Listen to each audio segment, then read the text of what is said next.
आहार, औषध, अभय एवं ज्ञान। शास्त्रों में वर्णित है ये 4 प्रकार के दान, जिनसे होता है प्राणी मात्र का कल्याण। परम पूज्य वात्सल्य मूर्ति जिन धर्म प्रभाविका आर्यिका रत्न श्री 105 सृष्टि भूषण माता जी की मंगल प्रेरणा एवं आशीर्वाद से सृष्टि मंगलम सेवा समिति द्वारा बच्चों की शिक्षा, असहाय गरीबों को इलाज एवं रोजगार प्रदान कर की जा रही है अद्भुत धर्म प्रभावना।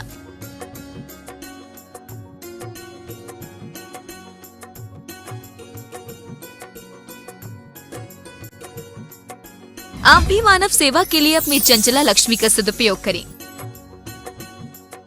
परम पूजनीय वात्सल्य मूर्ति जिन धर्म प्रभाविका आर्यिका रत्न श्री 105 सृष्टि भूषण माता जी की मंगल प्रेरणा एवं आशीर्वाद से अतिशय शेत श्री महावीर जी में विगत वर्षों से संचालित है चतुर्विध संघ की आहार व्यवस्था, जिसमें आहार विहार, पिच्छी का मंडल, वस्त्र, शास्त्र, औषधि दान आदि की व्यवस्था सुचारू रूप से निरंतर की जा रही है। महादान, आहार दान जैसे पुनीत कार्य से जुड़कर आप भी घर बैठे धर्म लाभ ले सकते हैं। मात्र 2100 रुपए की राशि से 1 दिवसीय आहार व्यवस्था में अपनी चंचला लक्ष्मी का सदुपयोग कर पुण्य का अर्जन करें। 1 दिवसीय आहार व्यवस्था 2100 रुपए, सामान्य सदस्यता 1 वर्ष 11,000 रुपए, सामान्य सदस्यता 2 वर्ष 21,000 रुपए, सदस्यता 31,000 रुपए, विशिष्ट सदस्य 51,000 रुपए, अति विशिष्ट 71,000 रुपए, संरक्षक 1,11,000 रुपए, संरक्षक शिरोमणि 2,11,000 रुपए। माता जी के मंगल आशीर्वाद एवं प्रेरणा से संचालित सृष्टि मंगलम सेवा समिति द्वारा मानव सेवा के कार्य से आज ही जुड़ें और करें महापुण्य का अर्जन। आप अपनी दान राशि निम्नलिखित खाता संख्या में जमा करा सकते हैं। सृष्टि Mangalam Seva Samiti, account number 0119010032429, bank of Baroda, IFSC code BARB 0SHRIMA, branch Shri Mahavir ji, Punjab national bank, account number 0212000101177277, IFSC code PONB 0021200। आपके द्वारा दी गई सहयोग राशि की रिसीप्ट प्राप्त करने हेतु संपर्क करें 9376571003। सृष्टि मंगलम सेवा समिति से जुड़ने वाले सदस्यों का नाम एवं फोटो जिनवाड़ी चैनल पर प्रसारित किया जाएगा। इस कार्यक्रम के पुण्यार्चक हैं श्रीमती रामप्यारी बाई, अध्यापिका मुंगावली वाले, सर्वज्ञ ज्वेलर्स, संस्थापिका सृष्टि मंगलम सेवा समिति, श्री अनिल जैन, श्रीमती शशि जैन, निवासी मुरादाबाद उत्तर प्रदेश, स्वर्गीय श्री हेमचंद्र जैन पुष्पांजलि पीतमपुरा एवं स्वर्गीय श्रीमती पुष्पा देवी जैन की स्मृति में पुत्र एवं पुत्रवधू श्री आनंद जैन, श्रीमती सुधा जैन सृष्टि मंगलम सेवा समिति में धर्म रक्षक का पद प्राप्त किया। श्री संजय जैन, श्रीमती नीलम जैन, निवासी पुष्पांजलि पीतमपुरा। अध्यक्ष रामनगर अहित क्षेत्र श्री विनोद बिहारी, श्रीमती मिथिलेश मोठिया, निवासी रामपुर उत्तर प्रदेश। श्री सुभाष जैन, श्रीमती उमा रानी जैन, निवासी सहारनपुर नानौता वाले। आपने किसी राजा प्रसन्न हो गया हो, राजा से कहें कि हमें तो 5 किलो गेहूं दे दो। जब निकले थे घर से तो गेहूं खत्म हो गए थे। अब वो बताओ, राज्य दे सकता था, तुमने 5 किलो गेहूं मांगकर अपनी किरकिरी कराई। इसी प्रकार से हमारा और आपका जीवन है। 3 लोग के नाथ प्रसन्न है कि तुम मेरी संपदा ले लो, अनंत चतुष्टय की संपदा ले लो। लेकिन हम क्या कर रहे हैं? बस लाड़ी बाड़ी गाड़ी आड़ी और इसके अलावा हम कुछ नहीं मांगते। जो यहीं रह जाएगा। कोशिश करना है कि हम आर्त ध्यान से भी बचें और रौद्र ध्यान से भी बचें। हिंसानंदी, मृषानंदी, चौर्यानंदी, परिग्रहानंदी, हिंसा करके आनंद मानते हैं। आज पूरी सफाई कर दी, एक भी कीड़ा नहीं है। कभी सोचा है कितने जीवों को मुश्किल से 2 इंद्री तक आए थे, बड़ी मुश्किल से असंख्यातों पाकर 2 इंद्री से 3 इंद्री में आए थे, और तुमने 1 बाल्टी बहाई और सारे जीव मर गए। अब कब मिलेगी? तुम भी जाओगे तो तुम्हें कैसे मिलेगी ये पर्याय मनुष्य जन्म?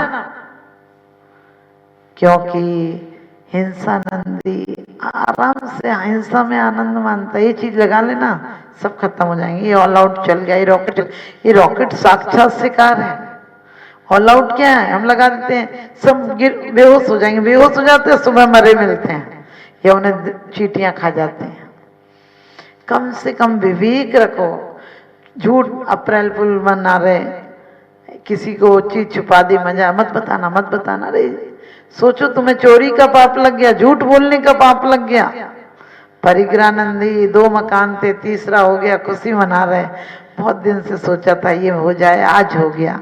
अरे काहे के लिए इतनी शक्ति उसमें लगा दी, इतनी शक्ति खुद में लगा देती तो परमात्मा बन जाती। हमें यही कोशिश करना है कि अब और शक्ति को व्यर्थ बातों में नहीं लगाना है। घर में ये जो मिला है बहुत आनंद से जियो। जितने लोग हैं किसी से ये मेरा बेटा है, आपने देखा देवरानी जिठानी में कब लड़ाई होती है? खुद के लिए नहीं होती है, बच्चों की नहीं सुनी, वो इतनी देर से मांग रहा था ना, उससे सुन नहीं सकते तुम। जानबूझ के जब देखो तो मेरे बेटे की तो सुनती निकल से खाना अलग बनेगा। अरे बेटा तुम्हें पूछेगा नहीं बड़ा होके, लेकिन उसने पूछा, क्योंकि कभी भी इतना सा दूध कम मिल जाए बेटे को और दूसरे को ज्यादा मिल जाए, कहने लगे देखो भेदभाव, देखो आंख से देखो। हो सकता है देते टाइम हो गया होगा, कौन इतना माथा मारे। बच्चों को समूह में रहकर जो प्रेम सीखेंगे, जो संस्कार सीखेंगे, उसका बहुत प्रभाव पड़ेगा। तो आप सबसे यही कहूंगी कि जीवन को आनंदमय जियो और पराधीनता नहीं, स्वाधीनता से जियो। परावलंबी नहीं बनो, स्वावलंबी बनो। स्वावलंबी का मतलब कोई चीजों को उत्पात करके नहीं। हम कोई बोले तो बहुत अच्छा, नहीं बोले तो और अच्छा, क्योंकि मरने के बाद जो चीज छूटेंगी, हकीकत समझ में आ जाए तो पहली नजर से उतर जानी चाहिए। कुछ नजरों से उतर जाते हैं, कुछ नजरों में उतर जाते हैं। तो वास्तव में हम नजरों से नहीं उतरे, हमारी नजरों में परमात्मा उतरे तो हम नजरों में उतरने की बात नहीं रहेगी। भगवान मेरी नजरों में वो तासीर हो जाए, भगवान मेरी नजरों में वो तासीर हो जाए, और नजर जिस चीज पर डालूं तेरी तस्वीर हो जाए। नजर जिस चीज पर डालूं तेरी तस्वीर हो जाए। इन्हीं शुभभावनाओं के साथ आओ तो ऐसे आओ कि आना बाकी न रहे, और जाओ तो ऐसे जाओ कि जाना बाकी न रहे। क्योंकि आपसे पूछा कल्याणक कितने होते हैं, आपने बोला 5 कल्याणक होते हैं। 5 कल्याणक कहाँ होते हैं? पृथ्वी में। भरत और ऐरावत में 5 कल्याणक होते हैं। विदेह में 5 कल्याणक भी होते हैं, 3 कल्याणक भी होते हैं और 2 कल्याणक भी होते हैं। आप अभी पूछ रहे थे कि हम कैसे जाएं विदेह। एक बात पे आपको प्रश्न हुआ था कि कैसे जाएं विदेह, तो बहुत अच्छी कहा है, बाल तपांसी देवस्य सम्यक दर्शन की बात में कहा है। क्योंकि सम्यक दर्शन किसी आयु का बंध का कारण नहीं है। सम्यक दर्शन यदि सही हमको विशुद्धि से हो जाए और सम्यक दर्शन हो जाए, तो सम्यक दर्शन तो संवर और निर्जरा का कारण है, और संवर और निर्जरा मोक्ष का कारण है। संवर और निर्जरा किसका कारण है? मोक्ष का कारण है। अब आपको यही नहीं पता होगा कि संवर कहते किसे। आप बताइए संवर किसे कहते हैं? चलिए बिल्कुल 0 बटा सन्नाट। सही तो बात यही है कि आप लोग, क्योंकि ये मंदिर बनवा जाओगे कोई बड़ी बात नहीं, इन मंदिरों को जीवंत रखने वाली पीढ़ियां बना जाओ। क्योंकि यदि आप लोगों को यही पता नहीं होगा कि हम कौन हैं, कहां से आए और कहां जाना है, तो उस आदमी की तरह है हम क्यों आए हैं, कहां जाना है और कब तक कहां रहना है, यही पता नहीं। भद्र मिथ्या दृष्टि, भद्र मिथ्या दृष्टि का मतलब ये नहीं है कि आप खूब लड़ो जड़ो, और माता जी ने कहा कि भद्र मिथ्या दृष्टि नहीं, अंदर में मिथ्यात है उसके। कितनी सुंदर बात कही है कि अनंतवार का अनंतवार मुनि बनकर नवयुवक नहीं जाता। लेकिन अपन बच्चे से कहते तू कितना खा गया, पूरा खाना तो तू ही खा गया। क्योंकि बच्चों को डांटना होता तो कहना पड़ता है। इसी प्रकार से मुनियों को डांटने के, समझाने के लिए कि भटक मत जाना, इसलिए कहा है कि मोही मुनि से निर्मोही ग्रस्त अच्छा है। लेकिन अपने आप को अच्छा मत समझने लगना। क्यों नहीं अच्छा समझना? एक मुनि राज जंगल में बैठे थे, उधर से कुछ राज व्यक्ति निकले, राज के लोग निकले और कहने लगे कि ये तो यहाँ मुनि बन के बैठे हैं, इनके बेटे पे तो दूसरे राजा ने चढ़ाई कर दी। अब भाव कहीं भी कुछ भी बन सकते हैं। अभी आप मंदिर में बैठे और आप मार्केट में मन होगा आपका, क्योंकि माला फिरती ही रही मन फिरा ही नहीं, ऐसी माला के फिरने से क्या फायदा। माला बनाई गांठ की, माला बनाई काठ की और बाह में डाला सूत, और माला बेचारी क्या करे जपने वाला कपूर। आपने देखा होगा, अभी आपको कोई यहीं बैठे बैठे कहते कि भाई साहब वो तो आपके बारे में बड़ी गलत गलत बातें कह रहा था, सच बताना जो तुम्हारा मित्र था और तुम्हें पता चल जाए इसने मेरे बारे में गलत कहा है, अभी यहीं पे आपके क्या हो जाएगा। जो दिल जान से प्यारा था उसके जान लेने के भाव आ जाएंगे। क्योंकि जब तक प्रेम होता है तो कहते हैं आपको देखे बिना चैन नहीं आता है, और जब दुश्मनी हो जाए तो कहते हैं आपको देखकर चैन नहीं आता है।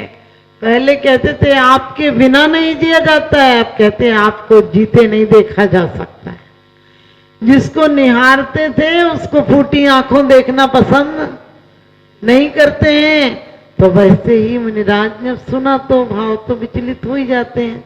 उनके मन में आया अच्छा उसने ऐसा किया, मैं होता तो ऐसा करता, और मैं होता तो उसको क्या करता, मार देता उस राजा को, उसने मेरे बेटे पे चढ़ाई की।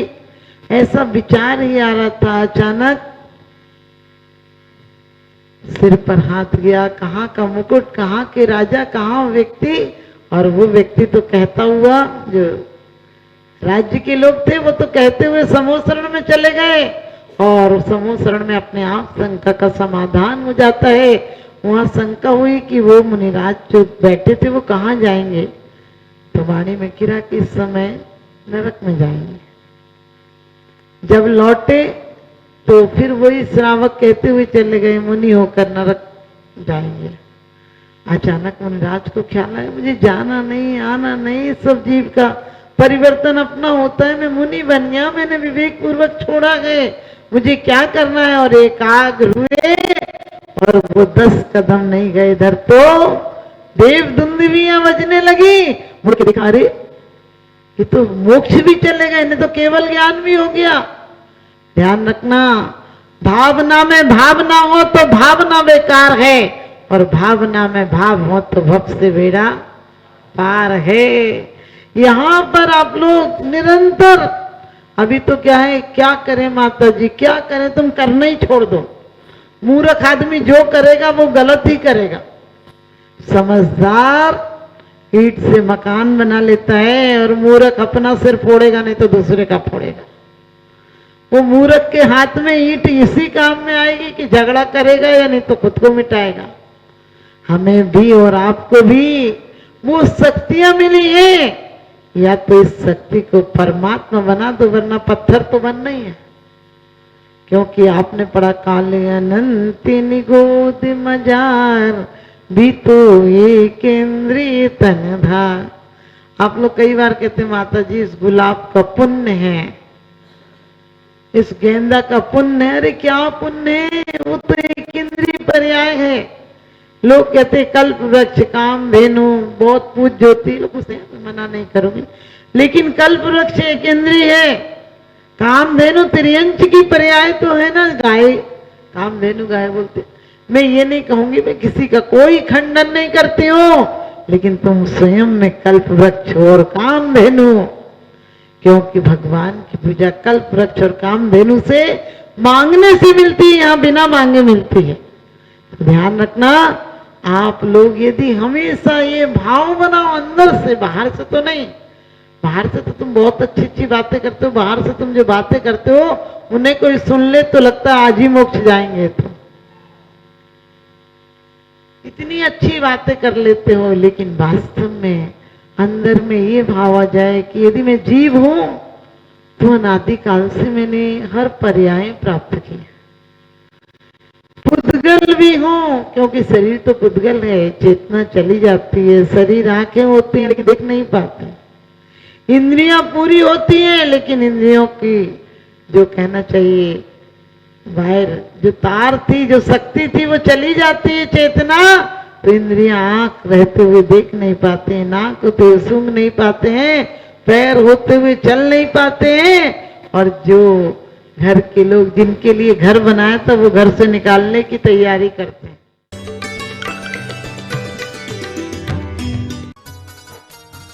इस कार्यक्रम के पुण्यार्जक थे श्री संजय जैन, श्रीमती गीता जैन, अभिनव जैन, निवासी गोहाना, हरियाणा, श्रीमती मिथिलेश जैन, श्री मुकुल जैन विनीश, चीना जैन, निवोदिता जैन, डॉक्टर आकांश जैन, खंडेलवाल कोल एंटरप्राइजेस, मुरादाबाद, उत्तर प्रदेश, श्री सुरेंद्र कुमार जैन, श्रीमती रुक्मणी जैन, श्री मुदित जैन, श्रीमती छवि जैन, परिधि जैन, पारस जैन, रामगंगा विहार, मुरादाबाद, प्रेमीला बेन, विपिन चंद्र गांधी, हेमलता बेन, मेहुल कुमार गांधी, विदुषी कुशल कुमार गांधी, अर्थ मेहुल कुमार गांधी, जीनम कुशल कुमार गांधी, हरसोलावड़ पोस्ट ऑफिस के पास, दाहोद, गुजरात, मास्टर ऋषभ जैन, मास्टर संचित जैन, सुपुत्र श्रीमती विनीता एवं दिनेश जैन सेठी, श्रीमती शीला देवी, जुगल किशोर जैन सेठी परिवार, रामपुर, उत्तर प्रदेश, श्री पारस दास, शांति देवी जैन, खंडेलवाल परिवार, दिनेश कुमार जैन, अखिलेश कुमार जैन, योगेश कुमार जैन, श्री सर्वेश जैन जी, रामपुर, उत्तर प्रदेश। परम पूज्य जिन धर्म प्रभाविका आर्य का रत्न श्री 105 सृष्टि भूषण माता जी की पावन प्रेरणा एवं सृष्टि मंगलम सेवा समिति के तत्वावधान में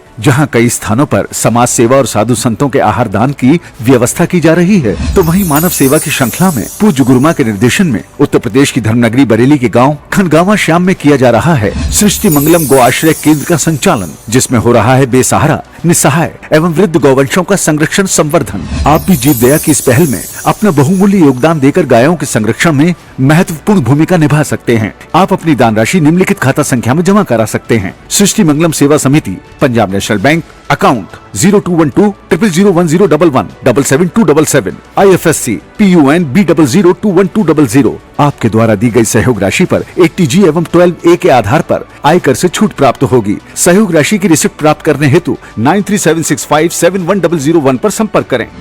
मैं माता जी को बधाई दूंगा कि आपने एक आंवला क्षेत्र में एक गौशाला का जो आपने वहाँ पे संकल्प करवाया है, मैं माता जी को बता दूं कि आज वो गौशाला पिछले 2 महीने से वहाँ पर अब कोई भी गाय की अवसान नहीं हुआ है। पहले जहाँ 3-4 गाय पर डे उसमें ख़त्म हो जाती थी, 40 गाय 50 गाय मर जाती थी। अब पिछले 2 महीनों में जब से आपने उसमें संरक्षण दिया है तब से वहाँ पर शायद 5-6 गाय भी नहीं हो पाई हैं। आपका इसी तरह आशीर्वाद सदैव मिलता रहे, बस मैं आपके चरणों में नमन करते हुए वंदन करता हूँ।